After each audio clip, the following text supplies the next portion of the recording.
Hi, everyone, and welcome to the Leo's Den. My name is Naya Tapper, and my fun fact is that right now, the first thing on my list of to-dos is to find a therapist, a personal therapist. Nice, Naya. That's kind of my fun fact too. Hi, everyone. So my name's Ilona. People call me Lo. And my fun fact is I just started seeing a therapist last Friday, maybe, or something like that. Like, it was via Zoom and I was really nervous, but I just started it and it was good to chat, and I'm going to see her again on Wednesday.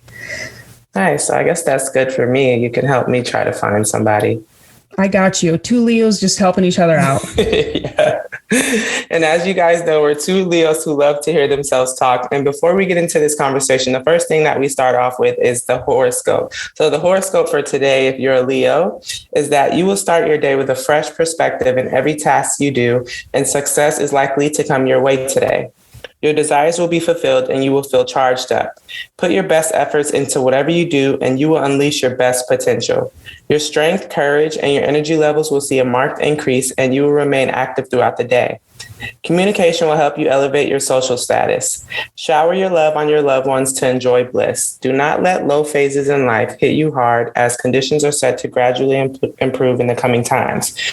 You will be heading towards victory in several aspects of your life. That was long but lovely. How does that make you feel? I just thought about that. Yeah, very long. I should have cut that down a little bit. Sorry about that. I always read these horoscopes and I'm like, oh my gosh, yes. It's gonna happen. This is gonna be great. Oh, that's so me. A lot of times it never happens, but every time I'm like, this is it. This is the horoscope. And I think one of the good things about the horoscope is you could turn it into, like, what is it called when what's that manifesting? Word? Manifesting, but also it's another word. I think it starts with an A.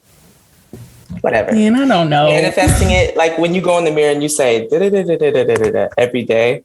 Oh, affirmations. Affirmations, yes. So, like, I feel like this horoscope, I feel like if you do affirmations with it every day, you read this long ass paragraph in the mirror every day, it has to happen eventually for you. So you're saying it, but are you going to do it, Naya? I am. No, you're not. No, you're not. Liar. All right, guys. So today we'll be talking about mental health. I think the Olympics did a great job of highlighting just how important mental health is. I mean, we saw Simone Biles, the best gymnast in the world, take a break and focus on her mental health. I think Olympians are held on this pedestal as these untouchable, strong people, when in reality, we have issues. We get anxiety, depression like everyone else. I personally have been in a hard place with my mental health right now. And I think it's just so important to recognize it and get help, which is what I'm doing. Mm-hmm. What about you, Naya? So I, too, have dealt with my own mental hardships in terms of navigating my way through a professional sport as a Black woman. For a long time, I thought therapy was silly, and it took a while for me to actually jump on the train. Funny story, I was kind of forced, like a couple years ago, from one of our coaches to like talk to our sports therapist. Like, that was one of my have to do's in order to, show that I wanted to be there. And I do think that therapy should be optional. Everybody should have a choice in doing so. But I feel like in that situation, I think that was the best thing that could have happened for me, because I don't think that I would have did it on my own if the opportunities were presented. So having that situation happen to me, that changed my life. Like, therapy has changed my life. And I hope anyone who is listening to this that has been second guessing going to therapy at least gives it a try. Because I think that was the thing for me. Like, I tried it and it was so weird. Yeah, because you like, just sit there, man. I don't talk about, I'm like silent and then they're silent. So I'm like, and then when I was 2, and then I start sharing like life stories and stuff. Like, once you get comfortable, you get comfortable. And after that, like, life's good. Because you don't have to hold in all that mess anymore. Mm-hmm. But as you guys know, we are no experts. So today we have a special guest for you guys. Her name is Marisa Elbers, and she's going to get into mental health, specifically with athletes. Marisa Elbers is a mental performance coach with a master's in performance psychology, certified yoga teacher, and personal trainer. Lord, she has worked with professional Olympic, college, and high school athletes teaching mental health, mental skills, and yoga. Hey, Marisa. Hey, everybody. Thank you, Naya and Lo, for having me on the podcast. I'm really excited to be a part of this discussion on mental health, and it's something that's super important to me. Also, I'm a Virgo, So I am pretty close to being a Leo. Okay, you're close, but you're not a Leo. All right, chill out. No, I'm just kidding. So for me, the experience came first, and then it was the formal education, followed by more experience in this field. I did complete my master's in performance psychology while simultaneously doing the yoga teacher training. And my first job in this field was in a physical therapy office. And you guys might not know this, but that's how I actually got turned on to rugby. So our office was the provider care for the San Diego Legion, and the players would come in for their treatment. Eventually, they invited me to a game, and I became hooked. So from there, I've worked 2 NFL draft prep trainings with the best speed coach in the game, Les Spellman. And also throughout the last couple of years, I've been working on my own with private clients, small groups. Well, that is a beautiful resume. I mean, she sounds like a Leo to me. She's there. All right, we'll give her Leo status today since she's on this podcast. So, Marisa, were you an athlete yourself? Yes, I started dancing at age 4, and I also grew up playing basketball.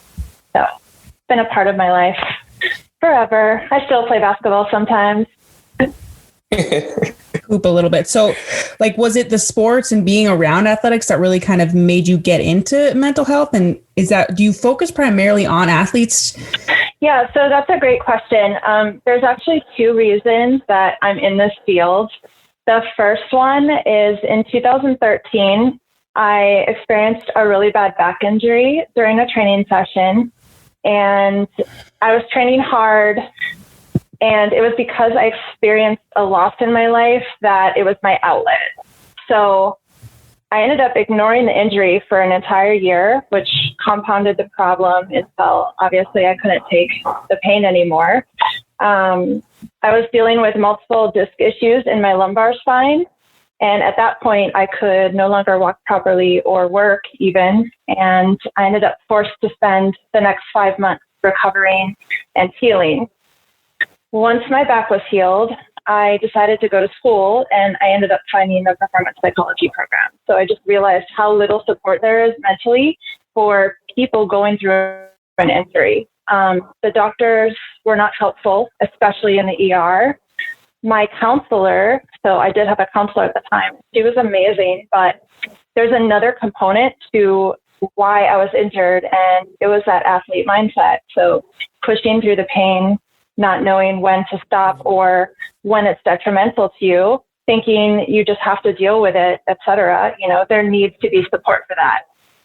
Just on that topic, like in rugby, I can say for me personally, and probably a lot of us girls, our pain tolerance from when we joined the team to now is probably ridiculous. Like a lot of us play with injuries and we think that that's normal. Like, oh yeah, like I got a hip problem or I got a foot problem and I'm just going to wait until I'm done playing to get it fixed.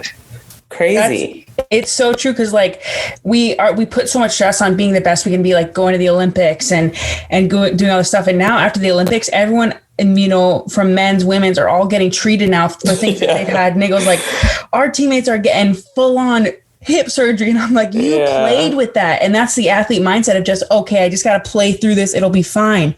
And it's just the total Olympian, this idea that we're unbreakable. We have to be strong. We can't be bendable. Yeah, definitely. It's tough. It's tough to know. And, you don't want to lose your job. You don't want to lose your spot. It's hard. It's been great to come to light with the athletes and mental health. I think, as I said, Simone Biles has really showed how important mental health is. What is it about athletes and athletics that also can be so tough and mentally draining for them? Well, sports are super competitive. Your standards are set extremely high, more so than you would see for someone working just like a typical day job. So sports requires that mindset similar to like a high risk occupation like firefighters, surgeons, military, etc. And depending on the level that you're at, a typical schedule is packed with responsibilities. So it doesn't end when you go home because you have to maintain that sharp mind and the healthy body. And you're constantly working to keep that spot. So there's pressure to perform. And, if there's travel, et cetera, it's not always ideal. And then on the other side too, if you're a student athlete, there's only a few hours in a day of free time. So you're generally pretty tired, and it's not always easy to be social and have fun, which I think that everybody needs in their life. What caliber of athletes have you worked with? What sports have you worked with? Is it different across the different sports in terms of the athletes that you're dealing with?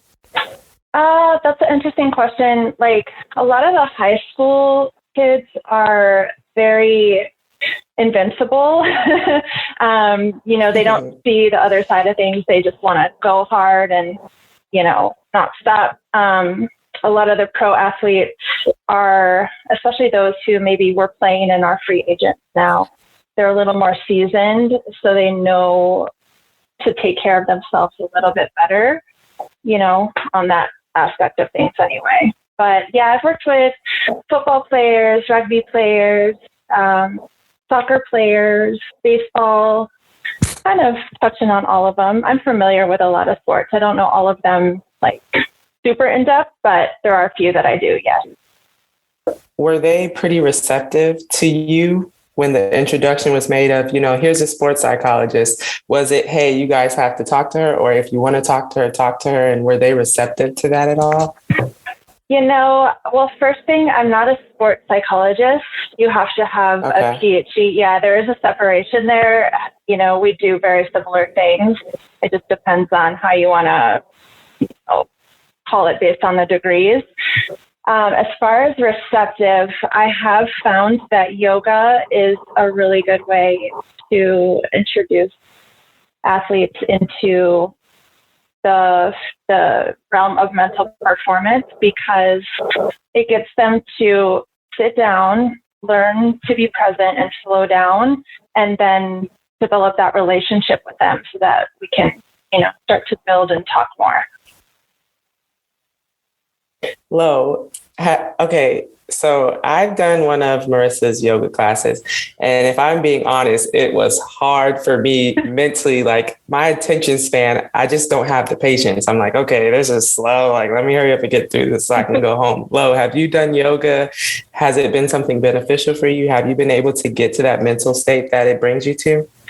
So I've done yoga with Marisa. I did it with her before the Olympics, and it was just a great time to like hang out and chill. Like, actually, she did it in a way that it was meant for athletes and recovery. But I'm not good at it as well. When I get into Shavasana, I'm like, thinking about, I'm going to get a cheeseburger after this, but I have I think making it a point to, and I'm still working on it, like using these times as a way to really focus in and help, because our sports psychiatrist, Peter, always talks about being present, right? And I don't know about you, Naya, but I have trouble being present. I know. Me too. We all do. I'm always thinking about the next thing. Yeah. Marisa, go ahead, Lo. Just always thinking about like the next thing. Like, even in the Olympics, I think what got me is we're thinking about the next game, the next thing that was happening, winning a medal, instead of maybe more staying present in what was going on there. Mm-hmm. So that's something I definitely want to work on. And I know that we have like apps like Healthy Minds. Like, do you suggest apps to people, Marisa, or what do you suggest? Like, I've heard of Healthy Minds. I've heard of like meditation and yoga. What would you suggest for a beginner who just wants to get into mental health? Mm-hmm. Yeah, honestly, come take my yoga class. but apps are awesome. And I personally use Headspace, and, I love it. I use it daily. It's really helped me to have someone else guide me, because I can't teach myself. I could, but it's just nice to have somebody else doing it. And so I say, yes, if you're a beginner, there's no expectation. You lay down. If your mind goes crazy, that's okay. We just try again the next day, and the next day, and the next day. And over time, if you're consistent, it becomes something that really does start to help you. What are your staple tips and tricks for athletes who have difficulties being able to stay present? Honestly, talking to yourself, telling yourself that, this is what I need to do right now, and breathing. So deep breath, calm down the heart rate, calm down the mind, And that allows you to be in a more focused headspace where you are just where your feet are. So the breath, the self-talk, 2 huge factors for that.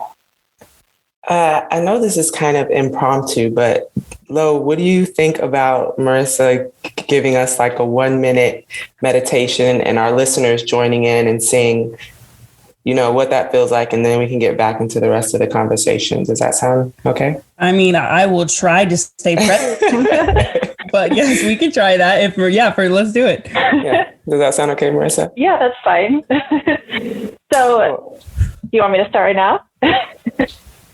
Yeah. Okay. All right. So if you are seated, feet firmly planted on the ground, sit up nice and tall. If you're laying down, just have a nice straight back. And close your eyes. Let all your air out. Hands can rest on the knees or on the belly, whatever you prefer.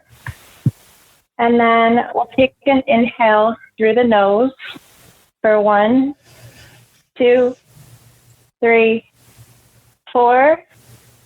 And then an exhale for 2, 3, 4, 5, 6, 7, 8. Inhale, 2, 3, 4, and exhale, 2, 3, 4, 5, 6, 7, 8. Inhale, 2, 3, fill up the lungs all the way up to the collarbone. And exhale, let everything fall nice and easy. Inhale and exhale. There you go. Takes a couple breaths, maybe 3 or 4, just to kind of calm down a little bit. And I'm going to be honest, I can't inhale for 4 seconds. The first time I was like, I've got 3 more. I had it in 2 seconds. And I just held it. I was like, choking on it. I can't for 4 seconds. I've tried to do it before and I'm like, there's something wrong. One time Naya and I did like a challenge where we swam underwater for who could swim the longest. I could probably do like maybe 10 meters. I have no breath control. Anyway, thank you for doing that. That was actually really relaxing. So much. That's why it's a practice. It's a practice. Truly. I got to work on my lung space. So one thing I want to talk to you about is something called post-Olympics depression. I don't know if you've watched this documentary on HBO Max called The Weight of Gold with Michael Phelps. And the main topic is about how after the Olympics, this amazing time, right, where people win medals and they have the best experience of their life. They do something they've worked their whole life to be, and they're called Olympians. And then they get what's something called post-Olympics depression or post-Olympic blues. Why do you think that is? Why do you think so many Olympians go through that? Yeah, so that's a really important question to ask. And I'll say this, what goes up must come down. So I'm going to get a little sciencey here, but most of us have heard of the chemical we produce called dopamine. And dopamine is a molecule of motivation. So you go to the Olympics, you feel amazing, you're high on life, you're proud, and there's so many other emotions, right? You feel on top of the world. For some, this is going to be the greatest achievement of their career. You're getting dopamine release over and over throughout that entire experience, and it keeps building. Mm-hmm. But afterwards, that level of dopamine drops. But it doesn't just drop, it drops below that normal baseline level that you had before.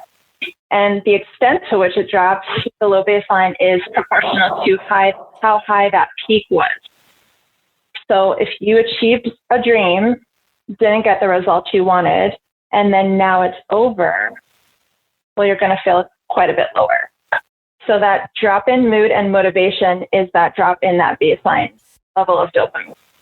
And that being said, no one should be hard on themselves for this because it's totally normal and it will take some time to bring that baseline level back up. and it will come back up. And it's important to know, like, you will be okay again. And there really isn't anything that you can do other than to just ride that wave and let everything reset. And I know you guys, some of you get time off after the Olympics, and I feel like that's really helpful. For our listeners, I'm sure you follow me and Lo and our journey, and you can probably notice, like, after the Olympics, both of our down times and situations looked a lot different. So I think, Marisa, my question for you is, with post-Olympic depression, is it like what makes some athletes experience it and others not so much? Do you have any insight on that? It could be because of if this is the greatest thing that you've ever achieved, and there's a lot of compounding there, like dopamine along that whole journey. For some people, if they put everything on that, like, this is going to be the greatest thing ever, then they will hit that much lower level. But if you have someone who has had a lot of highs in their career, maybe they've learned how to manage that with either self-talk or just how they respond to it emotionally. They're not as attached to it, and they just like the experience of it. They're just kind of staying at that level. Their baseline isn't going to drop as low as some people. So that could be why. Yeah, because watching Lo and her journey with the post-Olympics, I started questioning myself of, if I'm not feeling that way, like, did I not care? Did I not do enough? Did it not matter to me? And, like, questioning, like, is something wrong with me that everybody wasn't having the same reaction? And I'm sure, Lo, you can speak on that. Like, was that how you were feeling, but on the opposite side? I think in a way at times I felt almost selfish for feeling this way, because, like, we all went through the same thing, right? And so I'm like, oh, well, why do I feel so much worse? I think everyone is feeling worse. I think for me, I because of that one game in it, that really I put a lot of the blame on myself for it, and I know I'm trying to get out of that. Mm-hmm. But I think it is tough because I feel almost as though I'm like, I hate that I'm putting it all on my shoulders, because somebody commented on a TikTok of mine, was like, if you win a game, you would never say it's all your fault, right? It would never be like, yeah, that I won that game for us. But if you lose a game, it's so easy to be like, oh, I did that. I was the one who was to blame. Yeah. So I think that's when we had different experiences, right? And that's so key. We had such different experience at the Olympics. And I think my thing was as well, I was on such a high at the Olympics, right? Like TikTok, everything's going so well.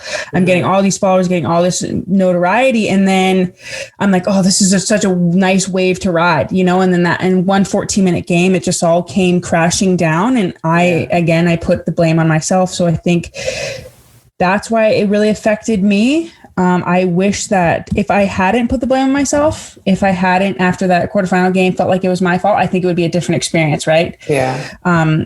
So that's something I'm working through, to not fully feel like it was my fault, which is very hard. And that's kind of why I started to talk to somebody, because everyone, being a team sport, everyone says it's not your fault, but it's very hard to get your mind to agree with you, right? Yeah.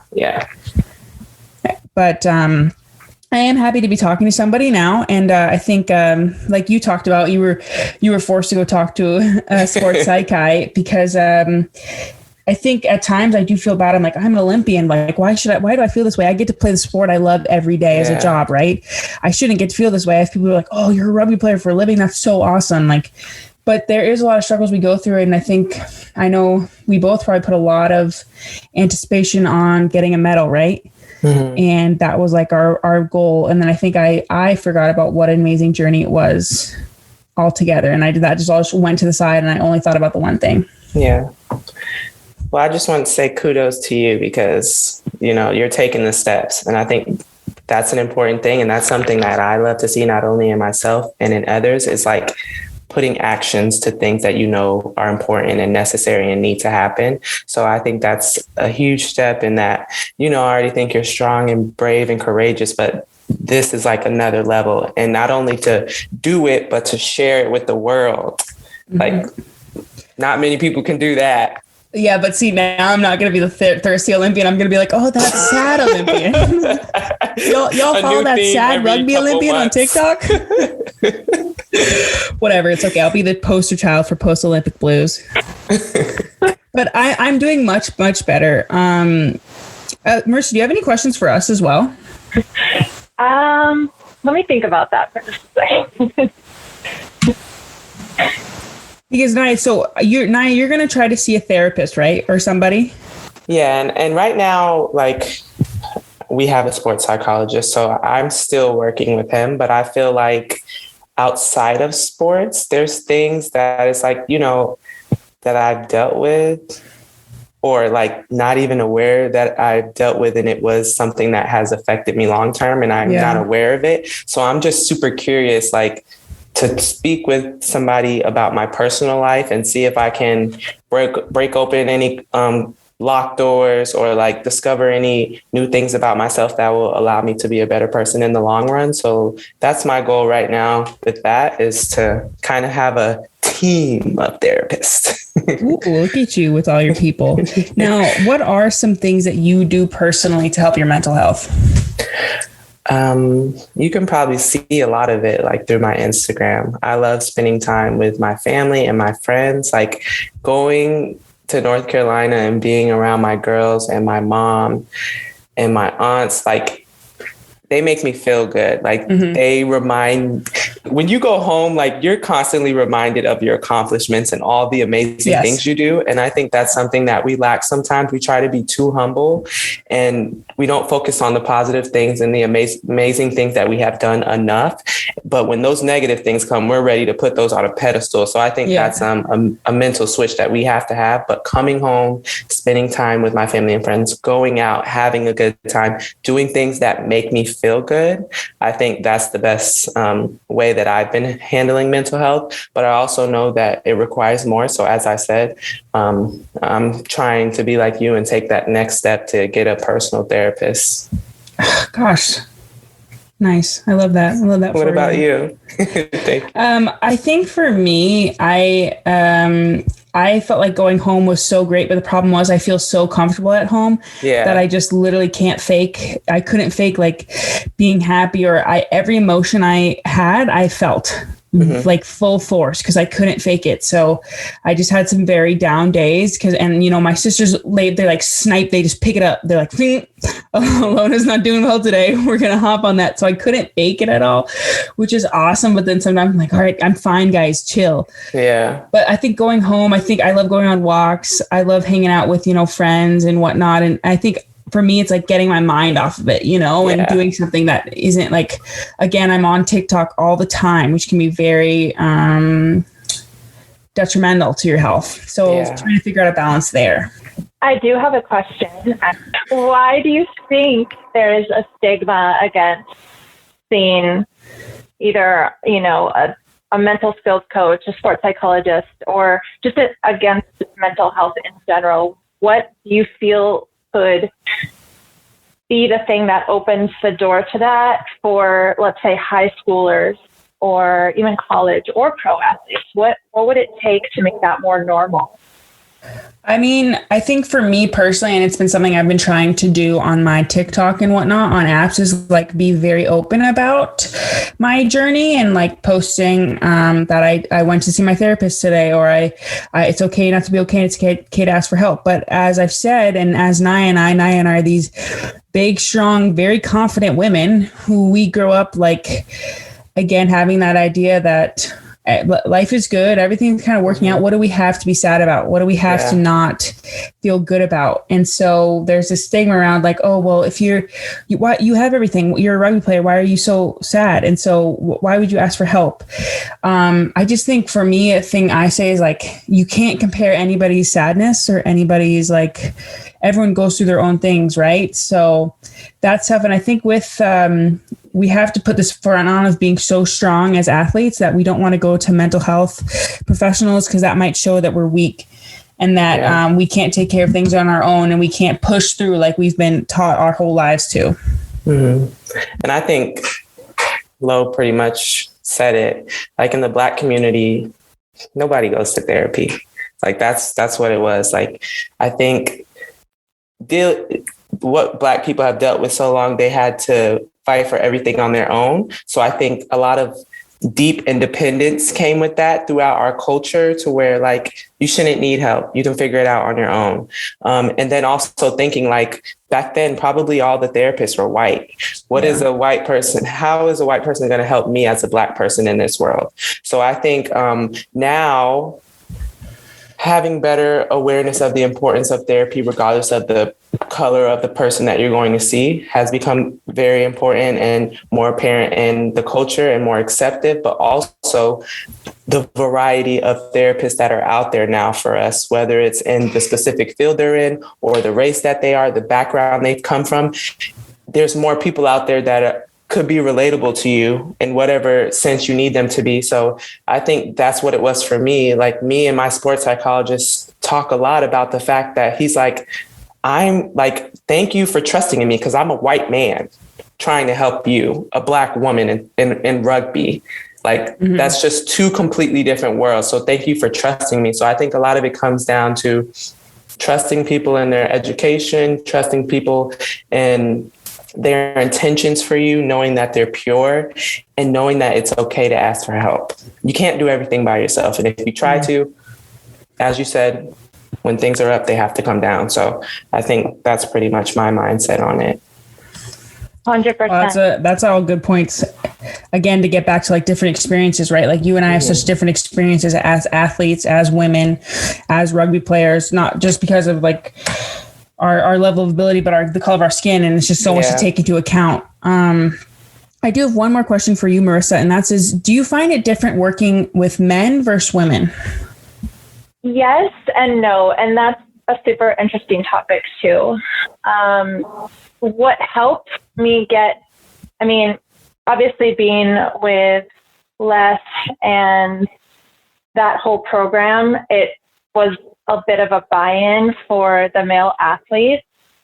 I think they do look at me the same way that Naya said, I'm a white woman and a lot of them are Black athletes. And, I don't know exactly where I'm meant to be, but I do feel called to help people. And so, you're not going to be for everybody, but I do believe that the yoga is a really great way for them to connect with me and see, I do specialize in this. This is what I'm, here to do. This is what I'm passionate about. And this is where all of my knowledge lies. So, if they're open enough to be able to buy into that, at least, you never know what you can learn from somebody, like you said. It's our experiences that can connect us. And, I might be able to open their eye to something completely different that they never would have thought of before. And that could help them in turn. I think that even gets into we're athletes, we're female athletes, but I think it might even be harder for male athletes in that they're supposed to be the unfeeling, unemotional. Yeah. They're the toughest, the strongest of us. So they have such a stigma around them that I don't see many of them talking about mental health. And I think that could be cool if we hear more about it, because the pressure that they have to face as well, being male athletes, it's also something that I think should be talked about more, and people should know that it's okay, even male, female, Black, white, it's okay to ask for help. Yeah. Yeah. And I do see the woman being just a little bit more open to the idea of it. So, but yeah, you're completely right. Well, thank you so much, Marisa, for joining us on this episode of Mental Health. I thought your input was very insightful, and thank you for, helping people get to a place of positivity and mental peace. I think that's something that has been really getting blown up in the world lately, and that's fantastic to see. So thank you for being here. Thank you guys so much. Appreciate you. When's your next yoga sesh? When can I come and not be flexible? I'll hit you up. I'll text you later. Any day, girl. Any day. I'm here for you any day.